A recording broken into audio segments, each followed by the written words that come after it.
जैसा दिखता हूँ, आप जो है आप अपने माता पिता जैसे दिखते हैं, तो जो नहीं दिखते उनके लिए प्रॉब्लम हो गई है। क्या होता है जेनेटिक्स, क्या होती है वेरिएशंस, क्या होती है हेरिडिटी, और क्या समझाना चाहता है हमें एवोल्यूशन। जब जब हम इस चैप्टर को पढ़ते हैं हमारे दिमाग में बहुत सारी क्वेरी आती है। तो चलिए इस क्लिप की हेल्प से इन सारी क्वेरी को खत्म करते हैं। तो फिर शुरू करें।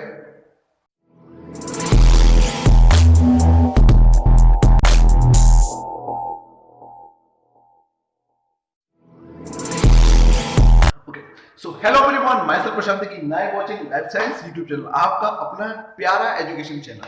देखिए, सबसे पहले हमने रिप्रोडक्शन के बारे में अच्छी तरह से समझ लिया, हमने लैब प्रोसेस के बारे में अच्छी तरह से समझ लिया, जो बायोलॉजी की पार्ट थी। अब बायोलॉजी का जो नेक्स्ट चैप्टर आता है वो आता है हेरिडिटी एंड डेवलपमेंट। देखो, अगर 2020 की अगर हम बात कर रहे हैं तो हाँ, इस बार कोरोना के चक्कर में कंट्रोल एंड कोऑर्डिनेशन का चैप्टर हटा दिया है। अगर आपने वो मेरी अपडेट इंफॉर्मेशन वाली क्लिप नहीं देखी है जिसमें मैंने बताया इंपॉर्टेंट टॉपिक कौन कौन से हैं, कौन कौन सी चीजें डिलीट सिलेबस कर दिया गया है, कौन कौन से सिलेबस अब आएगा, एग्जैक्टली अब कौन सा आएगा, तो ये सारी चीजें मैंने उसमें अच्छी तरह से बताई है। अगर आपने वो नहीं देखी है, कोई ऐसी प्रॉब्लम की बात नहीं, इस क्लिप में पहले समझ लो, अच्छी तरह से पूरी तरह से देखो, एंड देन वहां पर जाके आप उसको एक बार अपनी नॉलेज को, अपनी इंफॉर्मेशन को अपडेट कर लीजिएगा। चलिए अब बात करते हैं हम जो अपने नेक्स्ट चैप्टर की, वो है हेरिडिटी एंड डेवलपमेंट, अनुवांशिकता और जैव विकास। देखिए, रिप्रोडक्शन के बाद ही तो आता है ये सारी चीज। देखो, रिप्रोडक्शन तो हो गया, मेल मेल मतलब फीमेल का गैमिक जाए वो जो भी हो, सारा हो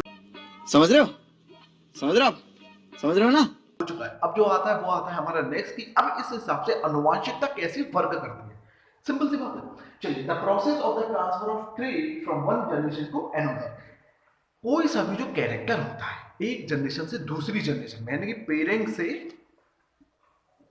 बच्चों में आएगा, तो उस चीज को हम क्या बोलते हैं, वो कैरेक्टर जो आएगा वही तो है हेरिडिटी कैरेक्टर, आनुवंशिकता लक्षण। अब जो लक्षण है एग्जैक्टली इन चीजों को हम अच्छी तरह से समझ सकते हैं। That is the meaning this trait, हमने इसको इस ट्रेट का नाम दे दिया, एक चेन जिसमें लक्षण, एक लक्षण जो बार बार सीक्वेंस फॉर्मेट में शो होते जा रहे हैं।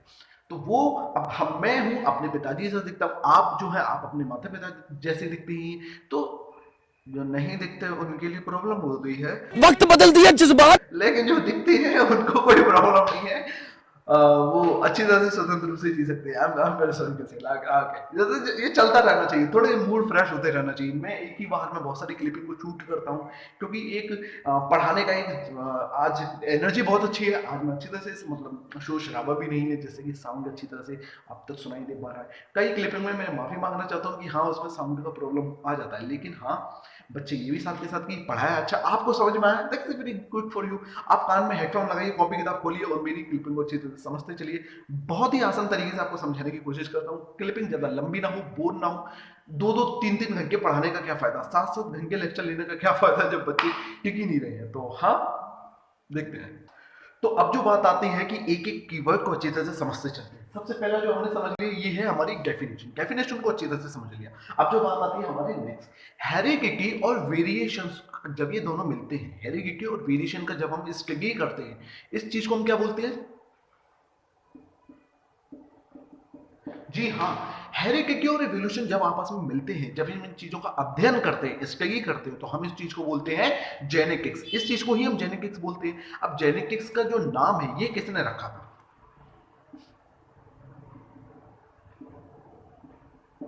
उस व्यक्ति का नाम था, उस महान शख्सियत का नाम था इकलौता बैक्सन। जी हाँ, ये क्वेश्चंस कई बार आ जाता है एमसीक्यू से रिलेटेड।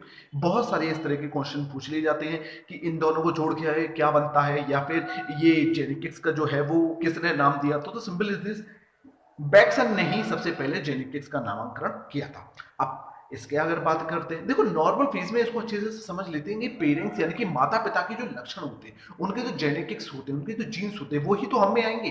भाई, मेल और फीमेल माता पिता दोनों के ही। यही चीज तो मैंने रिप्रोडक्शन में समझाई थी, वो अच्छी तरह से आपने समझी है ना। एक्स एक्स और एक्स वाई, जब एक्स एक्स और एक्स वाई जब ये इस तरह से मतलब गेमिंग गेमिंग वर्क करते हो, जायगोट बन जाता है,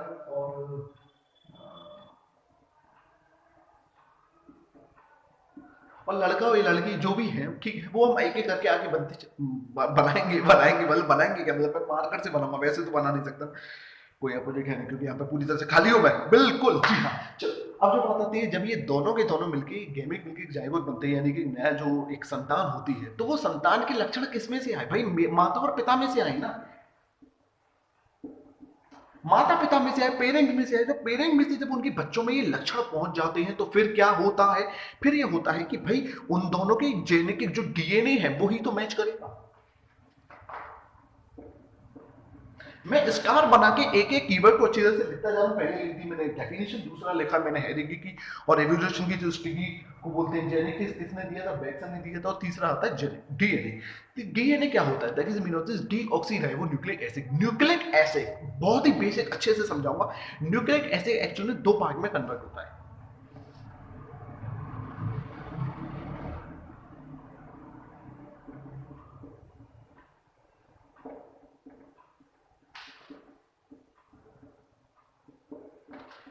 डीएनए और आरएनए, न्यूक्लिक एसिड ही जो है वो दो पार्ट में कन्वर्ट है। जो यहाँ पर जो लास्ट में एनए जो लिखा हुआ है, इट्स अ न्यूक्लिक एसिड। सो अगर इसके ऊपर डी डी आगे लग गया यानी कि डी हो गया, तो डीएनए यानी कि डीऑक्सी राइबो न्यूक्लिक एसिड। और दूसरा होता है वो होता है राइबो न्यूक्लिक एसिड। एक्चुअल में ये क्या है? ये है क्रोमोसोम्स। ये क्रोमोसोम्स मैंने सेल के वक्त में भी पढ़े थे, ये प्रोडक्शन के भी वक्त में पढ़े थे। अगर आपको नहीं पता कोई ऐसी प्रॉब्लम की बात नहीं, वो मैं भी आपको दोबारा समझा देता हूँ। चलिए अब अच्छे से समझ लेते हैं। डीएनए और प्रोटीन मिलकर बनते हैं क्रोमोसोम। डीएनए और प्रोटीन मिलकर बनाते हैं क्रोमोसोम को। आरएनए और प्रोटीन मिलकर बनाते हैं किसको? स्प्लाइसोसोम को। बहुत ही अच्छी तरह से क्लियरली समझते चलिए, कॉपी में नोट करते चलिए, ये चीजें वापस नहीं आती। मैं साइड में भी हट जाता हूँ इसी चक्कर में कि आप स्क्रीनशॉट ले सके। अगर आपको इस तरह का कुछ भी डाउट होता है, मैंने बहुत सारी फेसबुक पर, व्हाट्सएप पर, मतलब बहुत सारे फेसबुक पर नहीं, मतलब एक ही फेसबुक होता है, फेसबुक पर पेज बनाया हुआ है, व्हाट्सएप पे भी है, फ्री में ज्वाइन हो सकते हो, टेलीग्राम पे भी आप मैसेज कर सकते हो। कैसे ना कैसे करके जो भी डाउट है तुरंत ऑन द स्पॉट करो। बच्चे पूछते हैं, बहुत खुशी होती है, लेकिन आप नहीं पूछते, मतलब यार बड़ा होता है, आप लोगों के लिए तो बना रहा हूँ, देखो किया करो यार, ठीक है। तो डीएनए और प्रोटीन मिलकर बनाते हैं क्रोमोसोम को। आरएनए और प्रोटीन मिलकर, ये एक्चुअली इट्स अ प्रोटीन, है ना। सो आरएनए और प्रोटीन मिलकर बनाते हैं स्प्लाइसोसोम को। आरएनए और प्रोटीन, सिंपल सी बात है, स्प्लाइसोसोम इतना नहीं जितना क्रोमोसोम आता है। ये जो क्रोमोसोम मिलते हैं एक्सएक्स और एक्स वाई, तो एक्सएक्स और एक्स वाई उनकी जो संतान बनती है, कुल मिला के लक्षण किसके आए? किसके क्रोमोसोम आए? भाई माता पिता की तो आए। तो ये क्या कहलाए? ये ट्रेट जो कहलाया, यही तो कहलाता है इनहेरिटेड ट्रेट।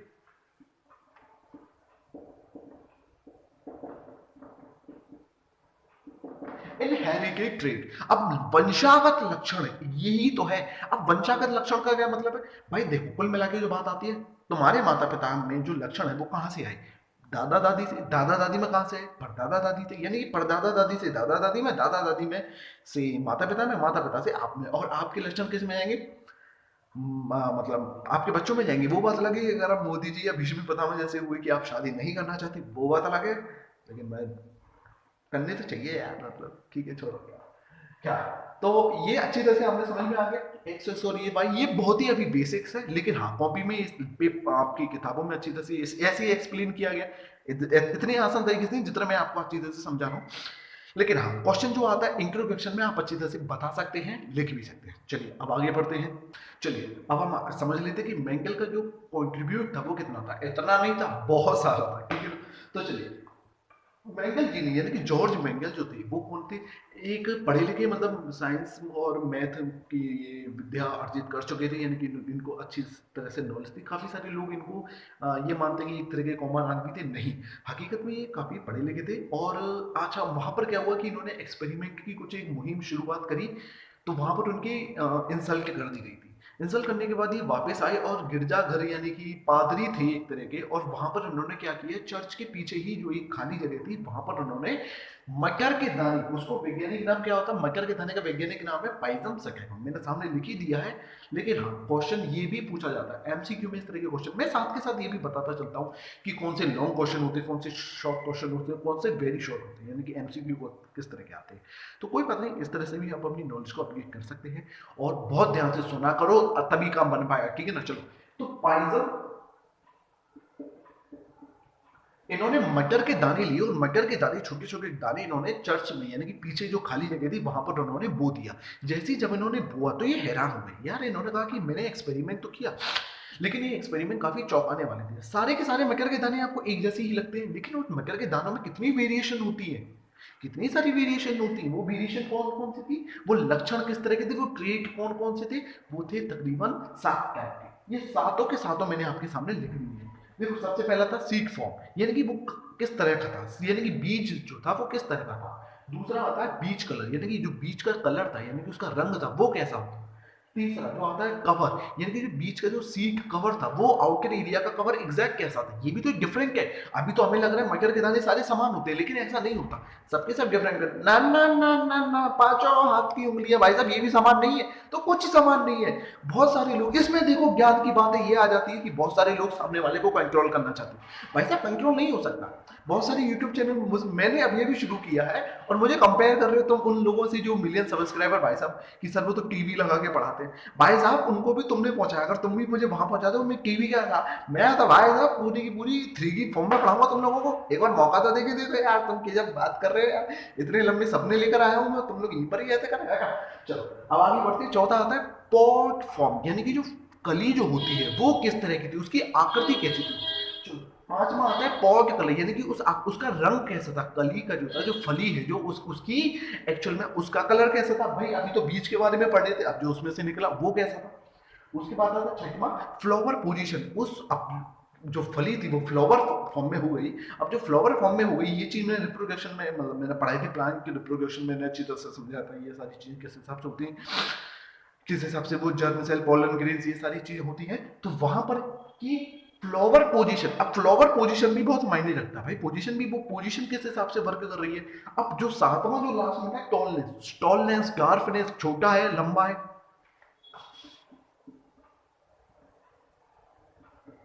देखो टॉलनेस डार्फनेस ये सारी सारी चीजें कैसी थी। अभी तक आपको मटर के दाने, this is the George mangle, मैं पहले ही बता दूं ये बेहतरीन कलाम मैंने बनाई। I am not M F Husain, I am Prashant Tyagi, but यार I know the George Mengel, yeah, of course. Yeah. Some of them I've just show my creativity also, so please appreciate and do the comment in my and lower the comment section. Okay, so आगे बढ़ते हैं। सबसे पहले आता है George Mengal. देखो George Mengal जो ये बात आ जाती है वो काफी अहम है कि इन्होंने, अभी तो हमें मटर के दाने, इनको भी मटर के दाने समान ही लगते हैं, लेकिन हुआ क्या, मटर के दाने समान होने के बावजूद के सारे समान थे नहीं, इनमें वो 7 वेराइटीज थी। इनके अंदर वो ट्रेट जो थे कि इनकी जो एक्वायर्ड था, यानी कि एक्वायर्ड मतलब विरासत से जो प्राप्त हुआ है।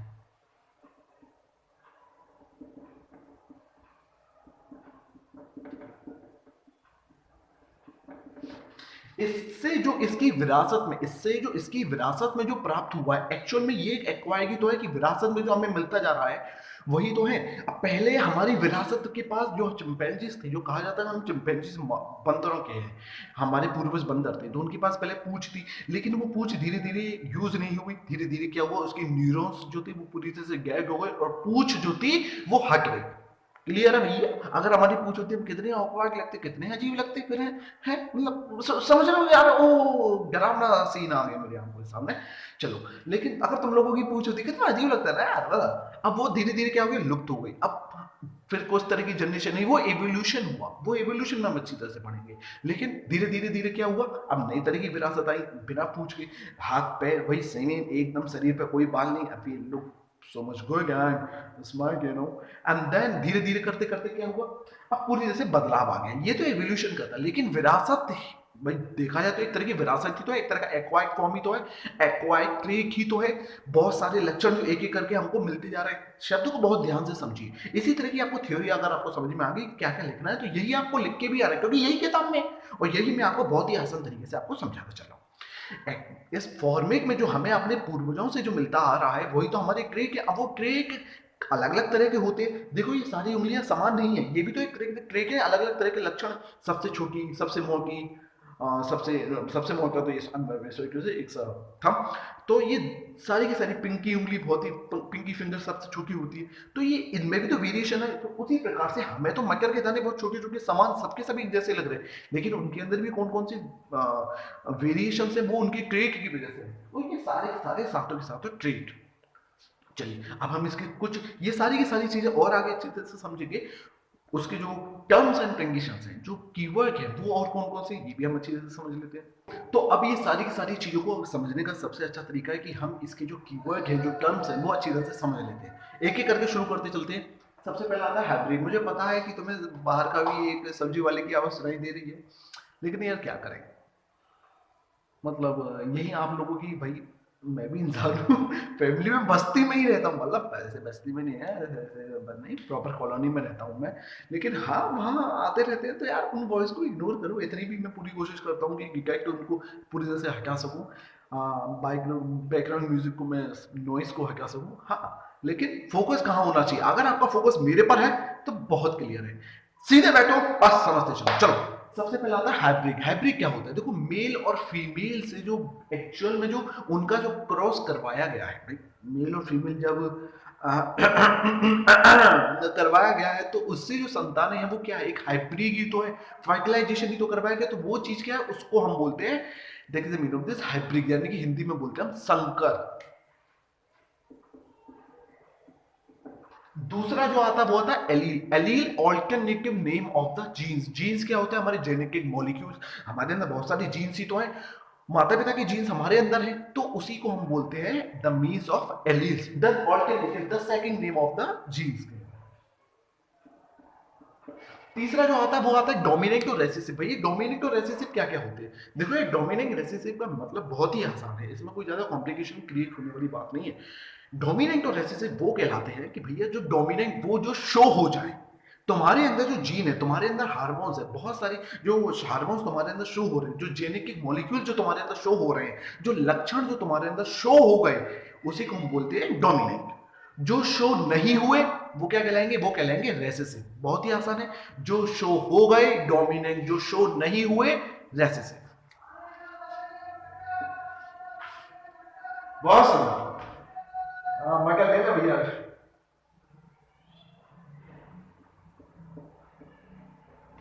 आधी किलो मटर मिल रही है क्या यार? हाँ, मोनोहाइब्रिड। मोनोहाइब्रिड क्या होते हैं भैया, जहां पर डिफरेंट लेकिन वन कपल होता है, यानी कि मोनो मतलब एक डिफरेंट, मतलब भाई डिफरेंट होगी ना मेल और फीमेल, एंड देन उसके बीच का जो हाइब्रिड होगा, उनके बीच का एक वन कपल के हाइब्रिड को हम बोलते हैं, उसके अध्ययन को इसको बोलते हैं मोनोहाइब्रिड। डाइहाइब्रिड जिसमें दो कपल होते हैं, और पॉलीहाइब्रिड जिसमें दो या तीन से अधिक, ज्यादा कपल्स का, यानी कि उनके उनके उनके लक्षणों का अध्ययन होता है, उनके हाइब्रिड को हम समझते हैं। तो दो या तीन से ज्यादा हाइब्रिड है तो क्या कहलाएंगे, पॉली। दो है डाई हाइब्रिड, एक है मोनो हाइब्रिड। हाइब्रिड हाइब्रिड मैंने पहले शुरू में बता दिया। अब आता है बैक क्रॉस। बैक क्रॉस क्या होते हैं भैया, हम अगर अपने मॉलिक्यूल्स को, अपने जेनेटिक मॉलिक्यूल्स का हाइब्रिड क्रॉस किससे करवाएंगे, अपने पूर्वज से, अपने बैक पूर्वज से, यानी कि बैक हम अपनी एक सीक्वेंस चेन को हम पीछे से अगर हम उनका दोनों के बीच में क्रॉस करवाते हैं तो क्या कहलाएगा, ये कहलाएगा बैक क्रॉस। भाई अपने माता पिता की, अगर अपने पूर्वजों की किसी भी एक को, उनको लेकर अगर हम हाइब्रिड करवाते हैं, उनका ले लिया हमने, अपना एक ले लिया मॉलिक्यूल्स, एंड देन उसके बीच में हमने हाइब्रिड करवाया, तो क्या होगा, सिंपली इस प्रोसेस को हम बोलेंगे बैक वाला। टेस्ट क्रॉस क्या होगा, यानी कि वहां पर पेरेंट नहीं होंगे, वहां पर F1 जनरेशन, ये देखो पेरेंट वाले किस तरह के,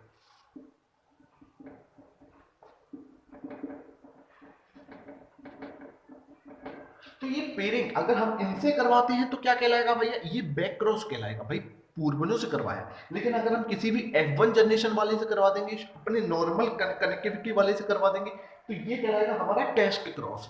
भाई बैक नहीं है, पूर्वज नहीं है, पूर्वज है तो बैक है, नॉर्मल है तो टेस्ट क्रॉस है।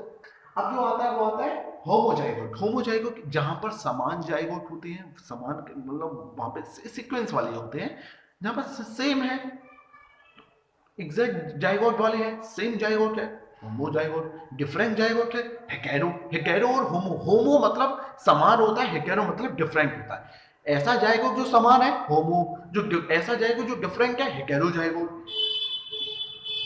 अब आता है नेक्स्ट फिनोटाइप और जीनोटाइप। देखो फिनोटाइप क्या होता है, इस तरह के जो जीन जो फिजिकली शो हो, फिजिकली जो शो हो फिनोटाइप, इंटरनल जेनेटिक जीन्स पर जो शो हो, यानी वो जीन जो इंटरनल साइड में शो होती है जीनोटाइप, जीन से रिलेटिव जीनोटाइप, फिजिकल से रिलेटिव फिनोटाइप।